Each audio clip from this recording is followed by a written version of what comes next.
My name is Joanna Keene, and I was always the extra pair of hands, never the heir.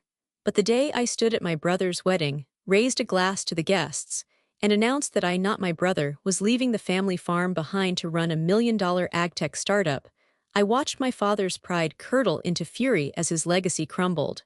Where are you watching from? Drop your state or country in the comments. I want to know where strong women live. It was a blistering July afternoon, the kind where even the flies seemed too tired to buzz. I was 14, sunburned across my shoulders, sweat soaking through the back of my faded t-shirt as I heaved hay into the barn. The air smelled like dust, manure, and something older like resignation. Our farm in western Kentucky had a way of swallowing sound, hope, and time all at once. "Joanna," my father barked from across the yard, shielding his eyes from the sun with a leathery hand. "You stacked that crooked. Redo the whole corner." I bit down on my bottom lip so hard I tasted metal. The stack was fine. Even if it wasn't, I'd been at it since dawn while Wade, my older brother by 3 years, had disappeared after breakfast claiming he had errands. Just then, a loud rumble announced Wade's return. He pulled into the drive behind the house, dust curling up around thick new tires. The truck gleamed, a metallic red beast with chrome trim and fresh dealer plates. He slammed the door, grinning like he'd just won the lottery. "Check it out," he called, swaggering toward the barn. "Got it with Dad's bonus." I blinked. Dad's bonus, the same bonus I'd heard him talking about 2 weeks ago when Mom thought I was asleep, the one he said would help us get through the dry season. Wade tossed me a smirk. "Try not to scratch it with your pitchfork, Joe." I dropped the fork, hard. "Wait, you got the truck, from Dad's bonus?" He shrugged, proud as ever. He said I've earned it. "Earned it?" I choked out a laugh. "You haven't lifted a finger on this farm all summer. I'm the one feeding the livestock, fixing the gates." Our father appeared beside us like thunder. Rick Keene, broad-shouldered, sun-hardened, and silent until he was. "Enough." His voice was dry and flinty. "Wade's been helping out at the co-op, making connections, that's worth something." I stepped forward, barely believing I had to ask. "Do I get anything for helping? I've been doing this every day. For years." His face didn't flinch. "You're a girl, you help because you care, it's different." And there it was, like a slap made out of syllables. I felt the heat rise to my face, but it wasn't sunburn anymore, it was fury, thick and slow. My voice was barely a whisper, but I meant every syllable. "I'll never ask again." Wade scoffed, climbing into his shiny new seat. "You'll thank him one day."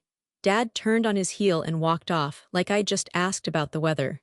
Like I hadn't just cracked something between us that could never be uncracked. I went back to the barn and picked up the pitchfork again, but not before I glanced over my shoulder at that truck. The paint caught the sun, flashy and smug. One day I thought I'll park something right next to that. Not chrome and horsepower. Something that runs on code and vision. Something no one gave me because no one ever did. That was the first time I tasted the rust of injustice. Not the last. But it was the moment I stopped waiting for anyone on this farm to hand me anything. It was also the day I started planning my escape, quietly, fiercely, and forever. 14 years passed, but the farm stayed the same. The sun still rose over the same cracked fence posts. The air still smelled like alfalfa and early frost. The barn leaned just a little more than it had the year before, and the tools still hung from the same rusted nails inside. Except now, I wasn't a teenager with a pitchfork. I was a woman with calloused hands, mud on her boots, and a growing secret coded between midnight hours. By day I still shoveled, repaired, fed, and hauled like any other farmhand. Rick wouldn't have it any other way. He liked things where he could see them: cattle, hay, hard labor. Not screens and nonsense. He'd never used a smartphone. Still drove the same truck he'd bought secondhand when I graduated high school. But by night, God, those nights, I built something bigger than this land ever gave me. CropSync started as a personal spreadsheet when the barn ledger kept falling apart in my hands. Then it became a simple app I coded in the back of the hardware store's loading dock during my seasonal gig.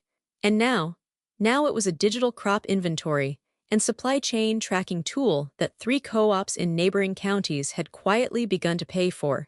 And they didn't even know I was the one behind it. I'd registered the LLC under JK Agri-Tech, kept the taxes clean, rented a PO box in town, paid a friend from college, Lena, now a marketing lead in Chicago, to handle customer service emails under an alias. I couldn't risk Rick or Wade finding out. Not yet. Not until it was too real to kill. My room upstairs in the farmhouse still had the wallpaper with little sunflowers. I'd strung a blackout curtain across the window and covered the walls with whiteboards, sketches of system flows, to-do lists, feature notes. The old wooden desk once belonged to my grandfather. Now it held a dual-monitor setup I'd paid for in cash. I coded with headphones on while the rest of the house slept. That was the only time the farm felt like mine. It was a Tuesday morning when the tension returned in its quiet, familiar way. I came downstairs after logging 3 hours of work on the app's new harvest forecasting module. The kitchen smelled like burnt toast and Folgers. Rick sat at the head of the table with the newspaper folded into thirds. Wade was already halfway through his eggs. "Joe, grab a plate," Rick said without looking up. "Wade's got news." I slid into the chair across from him, brushing hay off my sleeve. "What kind of news?" Wade wiped his mouth with a paper napkin, smirking like he had at 16. "Got promoted. Lead accounts at the co-op now. I'll be managing supplier contracts starting this quarter." Rick grunted proudly. "Told you that boy knows how to talk to people. That's how you move forward." "Congrats," I said, offering Wade a small nod. He barely glanced at me. Rick set his coffee down with a heavy thunk. "He's the one bringing something to the table. Might be time we start talking succession planning, huh?" I stiffened. "Succession?" Rick finally looked at me. "You know what I mean. This land doesn't run itself. Wade's proven, steady, got vision." "Vision?" I echoed, heart pounding against my ribs. "You mean spreadsheets and checking grain prices?" "He's where the future's headed," Rick said, completely missing the irony. "You're just helping out." There it was again, helping out, not contributing, not carrying, not building. I gripped the edge of the table, feeling that old heat rise up again, but this time it didn't boil. It settled into something cooler. Focused. I hit fire flickering just beneath my collarbone.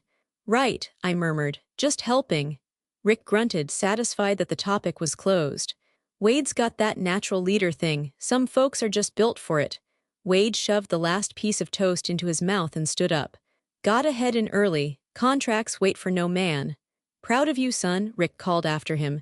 Then to me, "Don't forget to restack that feed order in the barn. Some of the sacks tore open again." I nodded slowly. "Sure. I'll take care of it." Later that night, I pushed the last broken feed sack into the corner of the barn, hands blistered, jeans covered in dust, and climbed the stairs back to my little upstairs command center. My fingers flew over the keyboard until 2:47 a.m., adjusting the pricing algorithm based on new USDA forecasts. One of my pilot clients had already doubled their monthly tier. The app was growing. Quietly, steadily, like roots beneath the soil. And one day, the whole field would split open because of it. I saved my code, turned off the monitors, and whispered into the dark room. "I'm not just helping." It was a Thursday night. The kind that smelled like fried chicken and wood polish, and carried the weight of something unspoken. I'd just come in from clearing out a busted irrigation pipe near the lower field, mud still drying on my jeans when I heard laughter from the kitchen. Wade's laugh, low and smug, followed by my father's hearty chuckle and my mother's excited clapping. Something was up. I walked in and instantly felt the shift. Mom had the good plates out. The meat was still steaming, but no one was eating. Wade stood at the head of the table, grinning like a politician. "Joe," Mom said, cheeks flushed. "You're just in time, Wade has news." I slid into my usual seat, hands still raw from gripping pipe clamps all afternoon. "Yeah, what kind of news?" Wade rested one hand on the back of Megan's chair. Megan Harper, his girlfriend of a year and a half. Local girl, sweet, studied ag business 2 counties over. She had a warmth about her that made it hard not to like her, even if I tried. "We're getting married," Wade announced. There it was. The room burst like a pinata, voices, silverware clinking, Mom's hand flying to her mouth. "Oh my God, Wade," she beamed, standing to hug him. "When, where?" "We're looking at mid-June," Megan said softly. "Maybe here on the farm." Rick slapped the table with pride. "Knew it was common. Told your mother this boy doesn't wait around when he knows something's right."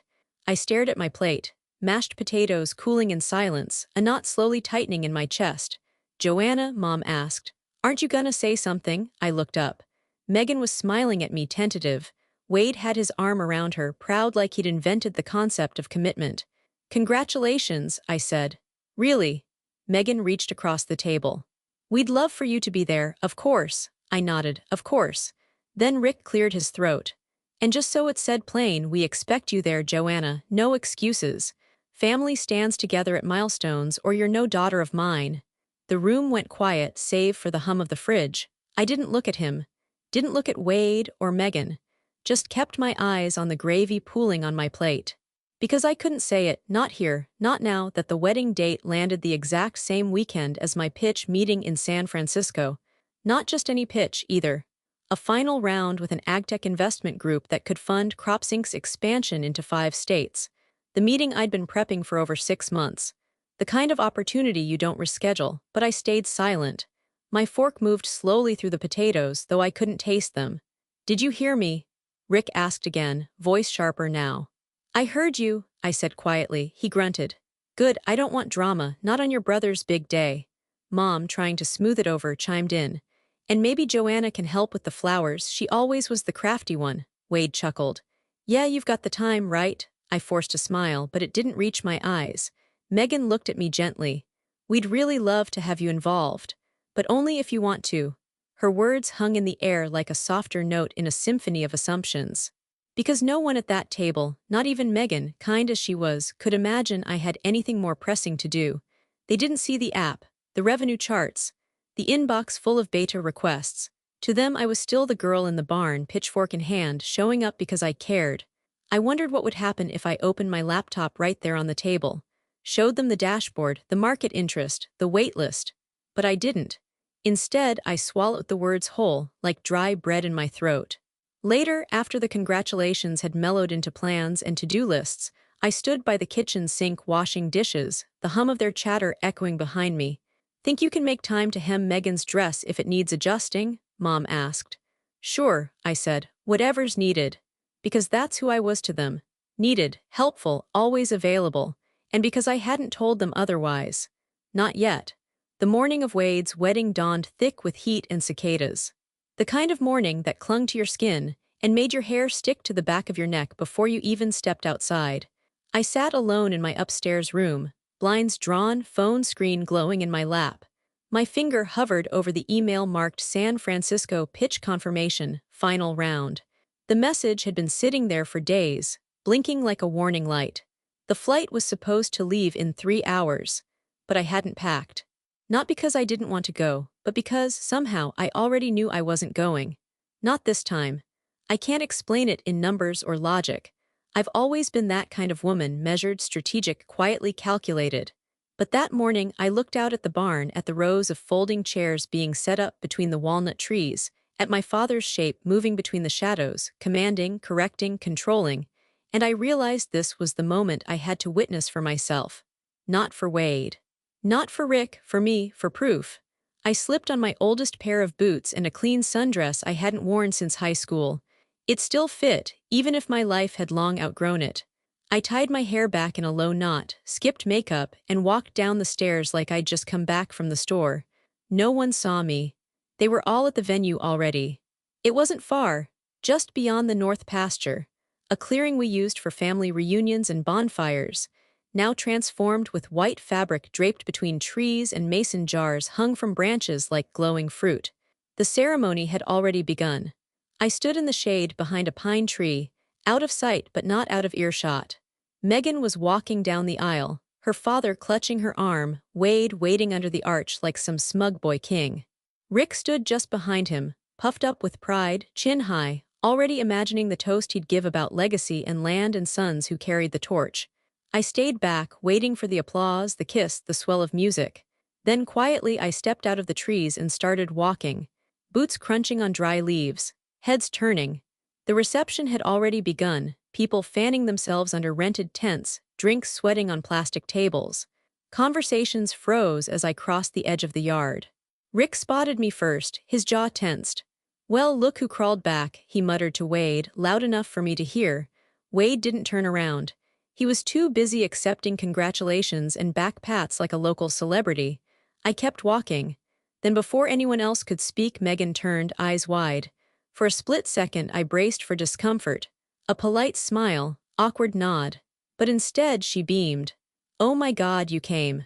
She rushed over, lifting the hem of her dress to keep from tripping, arms open before I even said a word. I blinked. I wasn't sure I'd be welcome.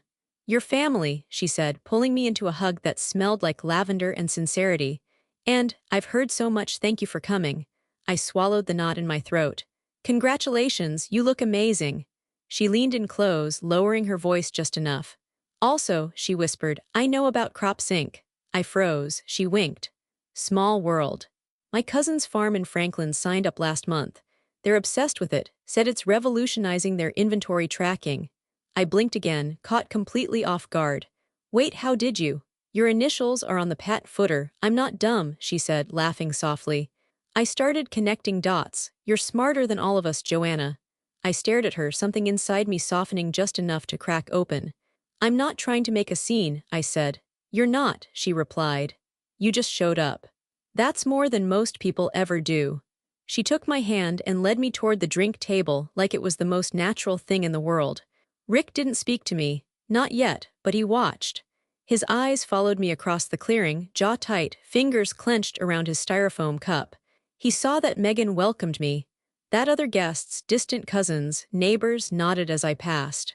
That I didn't slink in like some guilty outsider, but walked like someone who chose to be here, not someone begging for a seat. I hadn't come to fight, I'd come to be seen. And that, more than anything, seemed to rattle him. Later, I found a spot near the edge of the dance floor, half listening to the band tune their instruments. Megan drifted over again, drink in hand. If you ever want to talk shop, she said, I've got some ideas. Been thinking about automation workflows since ag school. I smiled, I'd like that. For the first time in a long time, I wasn't just helping out. I was standing beside someone who saw me. And something in me shifted. The sun was starting its slow descent over the hills when I finally caught Wade alone, leaning against one of the porch beams with a glass of bourbon and a look that was, for once, more thoughtful than smug. Guests were scattered across the patio, some deep in conversation, others drowsy from wine and heat. Megan had disappeared somewhere with her college friends, and Rick was holding court by the grill, reliving the old days to anyone who'd listen. I walked up quietly. Wade didn't notice me until I was a few feet away. Don't worry, he said without turning. Dad already made 3 people cry in his toast, and the dancing hasn't even started. I gave a small smile. Sounds about right. He glanced over. Didn't expect to see you here, Joe. I know, I said. Then I reached into the inside pocket of my jacket and pulled out the small, weathered box I'd kept since I was 17. Here, I handed it to him. I want you to have this. Wade frowned and took the box, opening it slowly. Inside, cushioned on faded velvet, was our grandfather's pocket watch, gold-plated Roman numerals, the hinge still smooth as ever, his brows lifted. Is this? Yeah, I said. It's Grandpa Hank S. He stared at it for a long moment. He promised this to you. I nodded. I know. Then why are you? Because, I said quietly, he would have wanted you to have it today. This is your day, Wade. You're stepping into something new. He'd have given it to you himself if he were here. Wade swallowed, jaw working like he didn't quite know what to say. Joe, he started, then stopped. You sure? I nodded again. I've been holding on to it a long time. But that doesn't mean it was meant to stay with me. He looked down at the watch again, flipping it over in his palm. I forgot how small his handwriting was, he murmured, reading the inscription to Hank for time well spent. We stood there in silence for a moment. The music from the speakers had shifted to something slow and nostalgic. Laughter rose from the far side of the patio. The air smelled like barbecue smoke and lilacs. Finally, Wade looked at me again, softer now. Less of the posturing. Thanks, he said. Really, you didn't have to do this. I shrugged, keeping my tone light. It's either this or a set of personalized His Enters coasters. He chuckled, then shook his head. You're still part of this, you know, even if you don't always feel like it. That surprised me. I mean, yeah, Dad gives you a hard time. And I know I have too, but you've been the spine of this place since you were, what, 12, 14? 14, I said, remembering the hay, the heat, the sting of his words all those years ago. Right, he said. I don't say it much, but I do notice. We all do. I searched his face for any sign of mockery. But there wasn't any. Just Wade, in a suit he didn't quite fit into, holding the only family heirloom that had ever meant something to me. I felt the lump in my throat before I could stop it. I looked away, blinking into the sunlight. He leaned against the beam again, sipping from his glass. Megan talks about you a lot, thinks you're the most interesting person in the family. Because I didn't get a truck when I turned 18. No, he said. Because you don't talk much, but when you do, it matters. I didn't reply. Not yet. I just let myself feel that, for maybe the first time, Wade saw me not as the girl in the background but as someone real. The moment passed quietly, no big swell of emotion, no dramatic hug. Just two siblings standing shoulder to shoulder on a cracked porch. And for now, that was enough. The reception was in full swing now. String lights flickering like fireflies overhead, the band playing something old and sweet, couples swaying under the canopy of walnut trees. I slipped away to the bar tucked near the edge of the dance floor, hoping for a few quiet minutes. The bartender, a retired neighbor who ran his own distillery, poured me a modest glass of sweet tea and added a wink. You look like you've seen some things today. I raised my glass in a silent toast and turned back toward the crowd. Then out of the corner of my eye I saw Megan. She approached slowly, her heels in one hand, bouquet in the other, the hem of her dress catching on the patio stones. Her hair had come undone in places, strands framing her flushed face. She looked not like a bride but like a girl who'd just climbed out of a fairy tale and wasn't sure what to do next. "Hey," she said softly, leaning one elbow on the bar. "Mind if I crash your moment of peace?" I smiled, scooting over. "Long day." "Long year," she joked, then signaled the bartender for a sparkling water. "But worth it." We sipped quietly for a beat before she nudged me gently. "You know, I've been curious about something." "Yeah." Megan tilted her head, studying me with that open, curious look she had. "What do you really do, Joanna? I mean, besides wrangle hay and fix things around the farm." I hesitated. Not because I didn't want to answer, but because it had been so long since anyone had asked me that with genuine curiosity and no agenda, so I told her the truth. "I run a startup," I said, watching her reaction. "It automates inventory and supply systems for small farms and ag co-ops. Crop Sync, that's the name," she blinked. "Crop Sync, as in wait," I nodded once. "Our farm just signed up for that last month," she said, eyes wide. "Through the co-op in Franklin. My dad called it that fancy tracking system. You're telling me that's yours?" "It is." "No way," she breathed, standing up straighter. "You're kidding." "I'm not." Megan stared at me like she was seeing me for the first time. "Joanna, that's huge. Do Wade or your dad know?" I shook my head. "Not yet." "Why not? That's amazing." I exhaled slowly, gaze drifting toward the pasture. "Because they don't see me that way. I'm the extra hands. The one who knows how to fix the irrigation lines and back up the grain truck. That's all I've ever been allowed to be." Megan was quiet for a moment, turning that over. "But they're wrong," she said finally. "You built something real, something better than what most of us could imagine. And you did it while pulling your weight here twice over." I didn't speak. Just watched the shimmer of light on her glass, the flicker of disbelief slowly turning to admiration in her face. "I should have known," she said, laughing a little. "The way you carry yourself, you don't talk much, but it's like there's a whole second life going on under the surface." "There is," I said, "and I've kept it quiet for a reason." "Rick," I nodded, she sighed. "He's proud of Wade, but it's narrow. His pride only stretches so far." I smiled faintly. "That's the nicest way I've ever heard anyone put it." Megan turned to face me more fully. "You know, when Wade talks about the farm, he talks about growing it.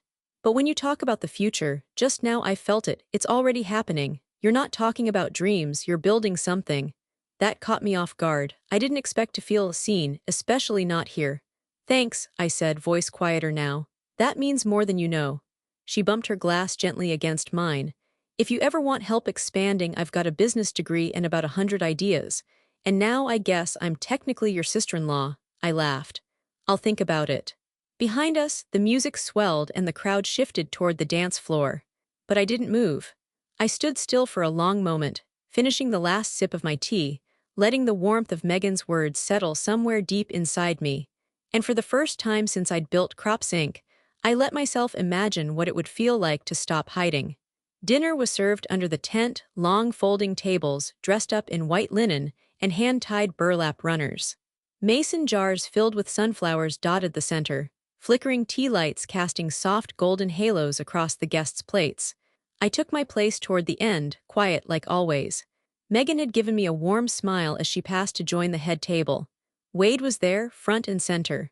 Rick, of course, sat beside him. The servers brought out pulled pork, roasted vegetables, and peach cobbler in tiny mason jars. It was a farm wedding in every sense. Homegrown, hearty, and dripping in tradition. Rick was in his element. Fork in one hand, iced tea in the other, he held court again. "This land has been in the Keene family for 4 generations," he said, loud enough to rise above the low hum of conversation. "And now, with Wade stepping up, we've got the fifth in place. That boy knows how to run things, knows what it takes to keep a farm standing." People murmured their agreement, heads nodding, plates clinking. "And then we've got our little helper down there," he added, grinning like it was some fond joke. His eyes flicked to me. "Always the one patching fences and hauling buckets. Wouldn't be the same without her." I didn't move. I just looked down at the roast carrots on my plate, expression calm, but I felt my jaw tight. Little helper, it was said so easily. Like praise, like affection, like dismissal. Before I could speak, or even decide if I wanted to, Megan cleared her throat. "Actually," she said, turning toward Rick, her voice smooth but sharp, "I'd love to hear what Joanna's building." The table quieted. Megan smiled sweetly. "Her name's all over the AgTech journals, didn't you know?" Rick blinked mid-chew. His fork hovered halfway to his mouth. "You read AgTech journals?" he asked, trying for lightness. "I do," Megan said. "My dad subscribes to 2, and CropSync's been featured 3 times this quarter alone." A hush dropped over the table like a wool blanket. Across from me, someone set their fork down gently. Rick looked from Megan to me.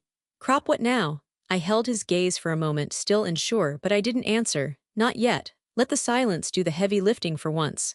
Rick cleared his throat, face coloring slightly. "Well, sounds like another fancy app. Lot of folks trying to disrupt agriculture these days." "Maybe," Megan replied, her tone still polite. "But not many of them come from a real working farm, or run their own code, or balance livestock duties while building scalable infrastructure." She looked right at me then, and her smile softened. "Joanna does."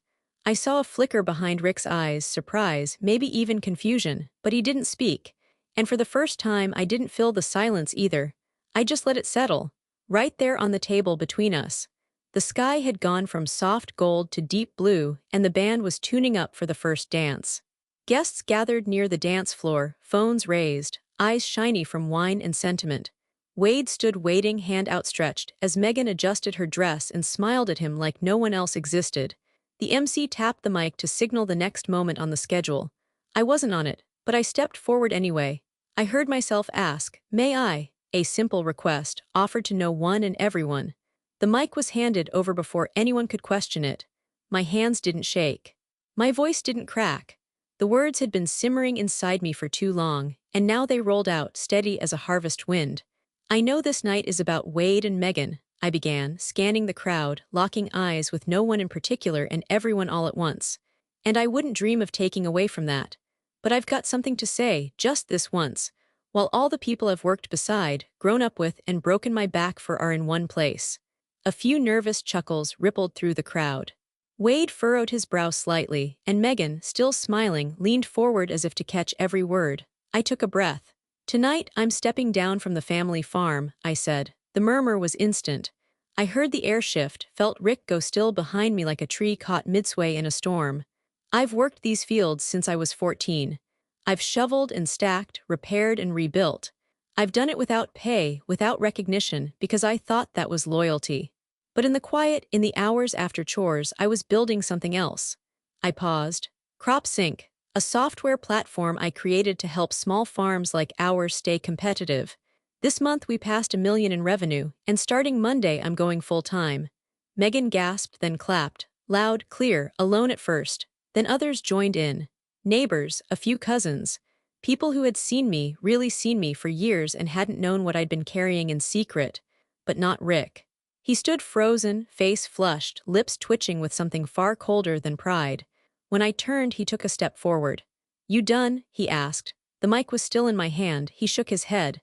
"You think this is something to brag about? You built that under my roof, ate my food, lived on my land." "I earned my keep," I replied, "mic still live." He sneered. "You're making a fool of yourself. All this tech nonsense, it's just numbers on a screen. You wouldn't have lasted a day without this place." Someone shifted uncomfortably in the back. Megan's mother whispered to her father. An uncle cleared his throat. Megan stood up again, voice raised. "None of that changes what she's done. CropSync is changing the game." Rick didn't look at her. "This family was built on land and labor," he barked, "not pride and microphones." A sharp silence followed, some clapped again. Others stayed quiet, eyes darting between us.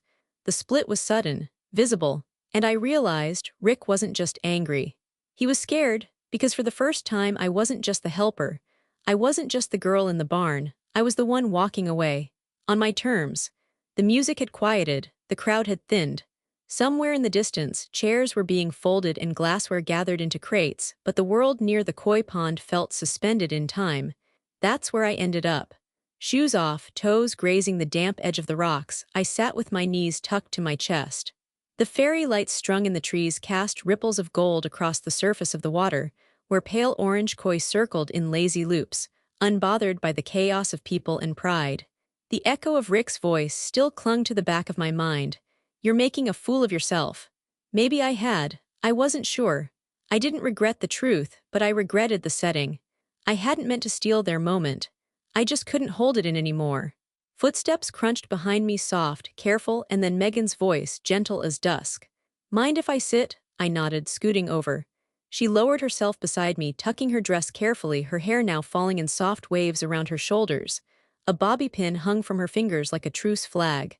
"I should have waited," I said quietly. "I'm sorry, I didn't mean to hijack your wedding." Megan didn't answer right away. Instead, she looked out at the pond, her reflection shimmering just beside mine. "You didn't hijack anything," she said softly. "You made it honest." My throat tightened. "It wasn't the time." "Maybe not," she admitted. "But it was the truth, and everyone felt it." I glanced at her, expecting tension in her eyes. There was none. She turned to me, and to my surprise, her lashes were wet, her voice cracked just slightly. "No one else ever told your story before," she whispered. "Not like that, not out loud." I blinked. "What do you mean?" She gave a half-laugh, wiping under her eyes. "I've sat at that table 100 times, listening to your dad talk about legacy, about Wade, about what makes someone worthy. I never realized how much of that weight you've carried, silently." "I wasn't trying to make anyone feel guilty." "You didn't," she cut in. "You made me feel proud." I stared at her, stunned. "I'm proud to marry into this family," Megan said, voice steady now. "But today, you're the one I look up to." The words landed somewhere deep in my chest. We sat there, two women in the dark, sharing a silence that didn't feel empty anymore. Eventually, she smiled.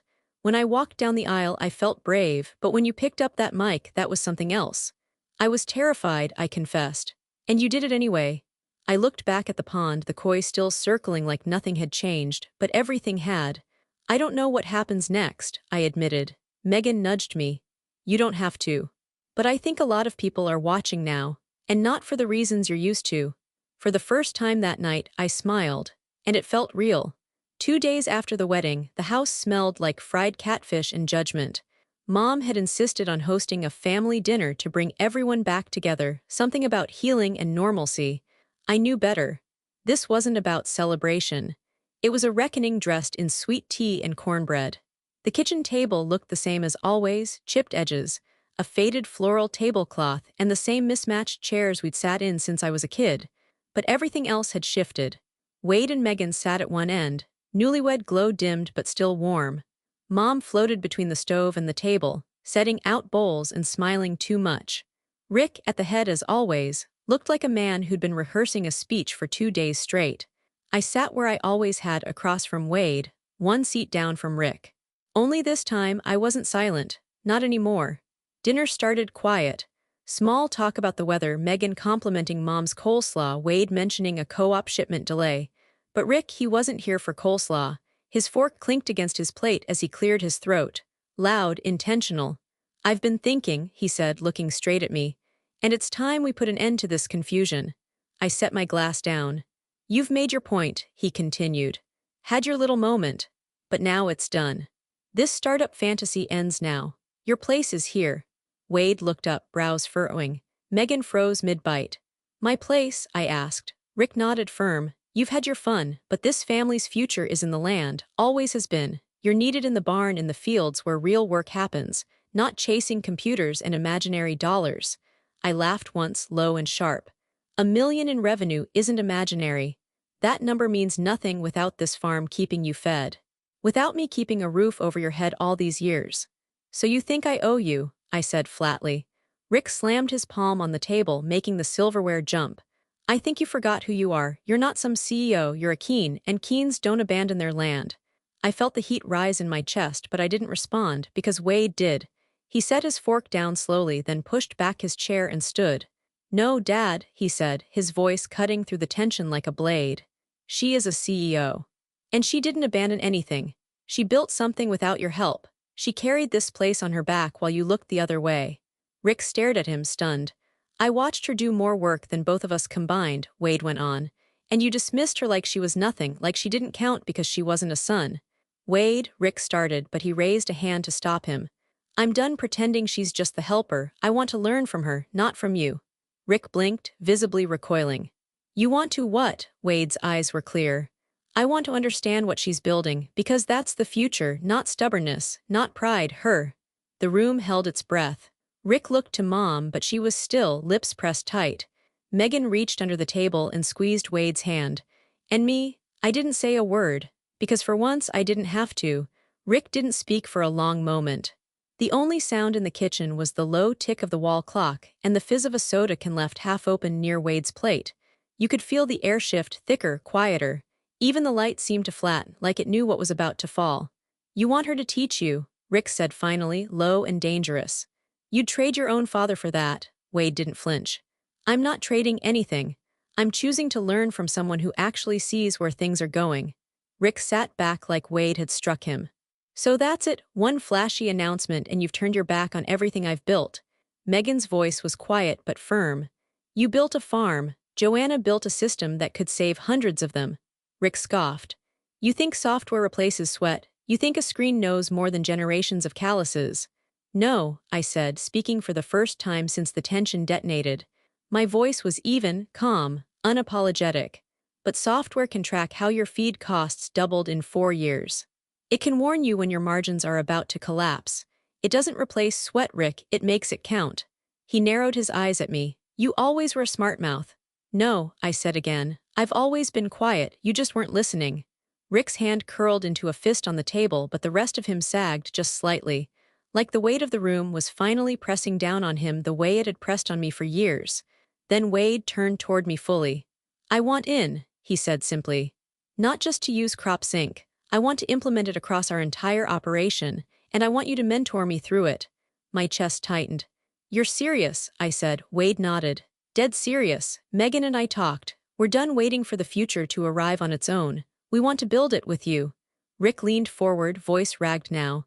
"This is betrayal, plain and simple." "No," I said, standing slowly, not out of anger, but out of certainty. "This is the first honest harvest this family's had." The room stilled. Mom's fork clinked gently against her plate, but she didn't move. Megan had tears in her eyes, but she didn't blink. Wade stood tall beside her, unshaken, and Rick looked around the table like a man waking up in a house he no longer recognized. He opened his mouth, closed it again. Searched for something, authority maybe. Legacy. The weight he used to swing like a hammer, but none of it was there anymore. Because no one was afraid of him now.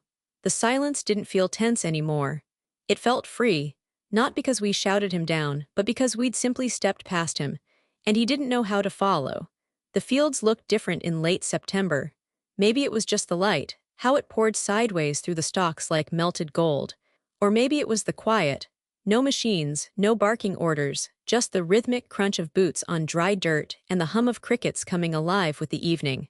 Wade and I walked side by side along the edge of the soybean field, a tablet in his hand, dust on his jeans, but a new kind of focus behind his eyes. I had a printout rolled up under my arm, updated efficiency charts from our latest CropSync run. He stopped halfway to the water tanks and pointed toward the tree line. "We lose time refueling from that angle," he said. "If we reroute through the north shed, it cuts almost 40 minutes a day." I smiled. "Funny. That's exactly what the data flagged." He grinned. "Guess the software's catching up to me." I elbowed him. "Or maybe you're finally catching up to it." He laughed, the sound softer than it used to be, less performative, more real. He didn't puff his chest as much now. Didn't need to. Something in him had settled like soil after rain. We kept walking, the breeze carrying the scent of cut hay and something sweeter, freedom maybe. Behind us, the porch light clicked on as the sun dipped lower. Megan sat in the porch swing, slow and gentle, the baby cradled in her arms. Her voice floated across the yard, humming a lullaby without words. Wade turned toward the sound, his expression unreadable for a moment. Then he said, "Feels like we're building something different now." I looked out across the fields, same soil, same land, but everything felt new. "Because we are," I said. He glanced at me, his voice low. "You could have left, Joe, after everything, you had every reason." I almost did. "But you stayed." I let that settle for a moment. "Not for Dad, not for tradition," Wade nodded. "Then why?" I watched the baby's tiny arm reach upward in the fading light, catching nothing and everything at once. "For the future," I said. "The one we were never handed, but maybe we can hand down." We stood in silence, watching the horizon stretch into possibility. Wade's voice was quiet when he spoke again. "We'll make it better this time." I turned to him, my voice steady. "Together." And for the first time, I didn't feel like the helper. I felt like a partner, a builder, a woman whose roots had grown deep, not just in spite of the past, but because of it. The restaurant was small, tucked into the corner of Main Street where the old hardware store used to be. Exposed brick walls, mismatched chairs, mason jar lights overhead, farmhouse chic done right. The kind of place where they knew your name before you walked in and the menu changed daily depending on what the co-op delivered that morning. We debooked the long table in the back, beneath a wall of framed black and white photos of local farms. I recognized 3 from our own county. One was ours. I remembered the day Mom took it, me and Wade barely out of grade school, both grinning with gap-toothed pride, Rick behind us holding the reins of the old mule, looking like a man carved out of bark. Now the same man sat 2 seats down from me, quieter than I'd ever seen him in public. Rick wore a clean flannel shirt, sleeves buttoned all the way down. He hadn't spoken much since we arrived, aside from a tight-lipped thank you to the waitress. But he hadn't stormed out, hadn't refused the invitation. That alone was a start. Wade sat beside him, baby carrier at his feet, glancing down every few minutes with the kind of awe new fathers never really shake off. Megan was across from me, her hair pulled back, cheeks still glowing from sleep deprivation and something deeper, satisfaction maybe. A woman who had made the right choice and knew it. Mom was at the end, chatting with the hostess about rhubarb pie like nothing had changed, but everything had. Dinner was warm and familiar, heirloom tomato salad, skillet cornbread, pork loin so tender it barely needed a knife. The laughter was real this time. No tight wires strung beneath it. When dessert came, caramel cobbler with a pecan crumble crust, I stood and raised my glass. Everyone looked up, even Rick. "I don't make speeches," I said, grinning. That's always been Wade's department. A few chuckles circled the table.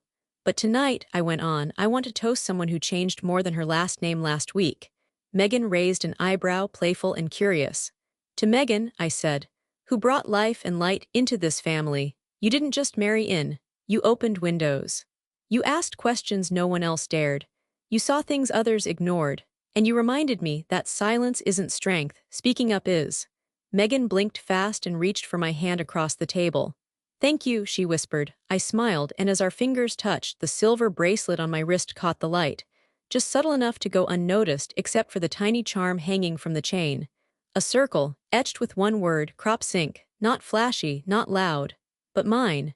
Wade raised his glass next. "To Joanna," he said, voice proud and sure, "who showed us that growth doesn't always come from the ground. Sometimes it comes from standing tall." And for the first time in my life, my father didn't interrupt. He just lifted his glass and gave me a single nod. No speech. No praise. But no argument either. Maybe he was starting to see me. Or maybe he just realized I wasn't asking for permission anymore. I looked around the table. The faces I'd known forever, the new ones that had changed everything, the baby sleeping softly beneath the hum of conversation, and felt something I hadn't in years. Peace. Not the kind you wait for. The kind you build yourself, because justice doesn't always come fast. Sometimes it grows, slowly, quietly, but it roots deep. And once it does, it holds.